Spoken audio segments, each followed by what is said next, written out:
Classification of solids on the basis of energy bands. आज हम लोग जानते हैं कि due to conductivity substance are three types: conductor, semiconductor and insulators. Semiconductor में जब डिस्कस करते हैं हम लोग कि सॉलिड्स जो है एनर्जी बैंड्स के बेसिस पे कितने टाइप्स के होते हैं, तो थ्री टाइप्स के होते हैं। First one is called conductors, जिसको मेटल्स कहते हैं। Second one is called semiconductor, third one is called insulators. देखो कंडक्शन, पहले मैं थोड़ा सा और डिटेल बताता हूं। देखो बैंड थ्री टाइप्स के होते हैं: valence band, conduction band and energy gap. Valence band हमेशा लोअर वाले बैंड को कहते हैं, वो न्यूक्लियाई के आसपास होता है। कंडक्शन बैंड जो है सबसे आउटर मोस्ट होता है और एनर्जी गैप बीच में होती है। तो कंडक्शन में वैलेंस बैंड और कंडक्शन बैंड के बीच का जो गैप है वो बहुत कम होता है, बहुत बार तो ओवरलैप होता है। तो ऐसा कह सकते हैं हम लोग कि valence field valence band and overlapping the conduction band. Valence band में इलेक्ट्रॉन इसमें फुल होते हैं, कंडक्शन बैंड में पार्शियल इलेक्ट्रॉन होते हैं और ज्यादा से ज्यादा वैलेंस बैंड से इलेक्ट्रॉन कंडक्शन बैंड में जाते हैं, जिसके कारण की कंडक्टिविटी शो होती है। इसीलिए हम लोग कह सकते हैं कि कंडक्टर्स जो कंडक्टिविटी शो करता है, इसका कॉज क्या है कि फील्ड वैलेंस बैंड से ज्यादा नंबर ऑफ इलेक्ट्रॉन आराम से जंप करके कंडक्शन बैंड में चले जाते हैं। सेमीकंडक्टर में क्या होता है?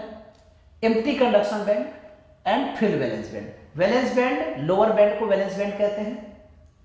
तो वैलेंस बैंड फिल होता है, लेकिन एम्प्टी कंडक्शन बैंड होता है, मतलब कंडक्शन बैंड में एक भी इलेक्ट्रॉन नहीं होते हैं।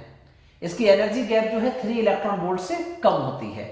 इसीलिए जब भी हम लोग टेम्परेचर देते हैं तो इसके कुछ इलेक्ट्रॉन वैलेंस बैंड से कंडक्शन बैंड में चले जाते हैं, जिसके कारण कि ये टेम्परेचर बढ़ने पर कंडक्टर की तरह बिहेव करने लगता है, टेम्परेचर कम करते हैं तो वो इंसुलेटर की तरह काम करने लगता है। What are the insulators? Insulators have the filled valence band as well as empty conduction band. इसमें कंडक्शन बैंड में एक भी इलेक्ट्रॉन नहीं होते हैं, इसीलिए तो ये इंसुलेटर है।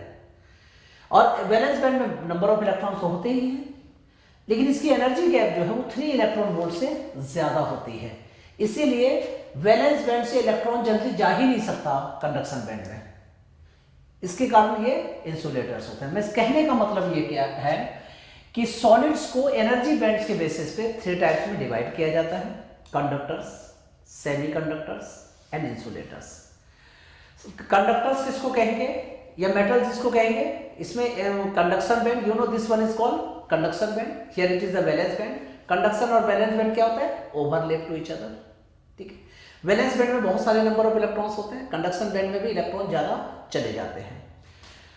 इसमें एनर्जी गैप तो बिल्कुल कम होती है और होती भी नहीं है, बहुत कम होती है, रेयर होती है। और सेमीकंडक्टर में एनर्जी गैप 3 इलेक्ट्रॉन वोल्ट, और इसके ये कौन सा बैंड है? Conduction band. ये कौन सा बैंड है? Valence band. और इन दोनों के बीच का गैप थोड़ा कम होता है, 3 इलेक्ट्रॉन वोल्ट से कम होती है इसकी एनर्जी गैप। और इंसुलेटर्स में कंडक्शन बैंड और वैलेंस बैंड बहुत दूर दूर होते हैं और इसके बीच का एनर्जी गैप जो होती है वो 3 इलेक्ट्रॉन वोल्ट से ज्यादा होती है। तो इसके बेसिस पे हम लोग कह सकते हैं कि there are 3 types of substance: conductors, semiconductors and insulators. Clear है?